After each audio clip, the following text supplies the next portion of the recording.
A 12-year-old male student of the Abutnot Gallimore High School in St. Anne is nursing serious injuries in hospital following a fight on the school's compound yesterday. The police say he was attacked by another student with a chair.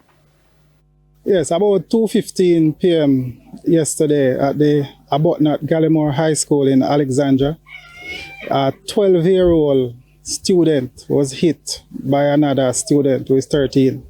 Hit his head with a metal chair. He suffered injuries and was rushed to the Alexandria Hospital and later transferred to the St. Anne's Bay Hospital. He is in stable condition as we speak. The police have the youngster in custody and the investigations into that are ongoing. Now, this is the second such incident in weeks. The police are expressing concern about violence in schools.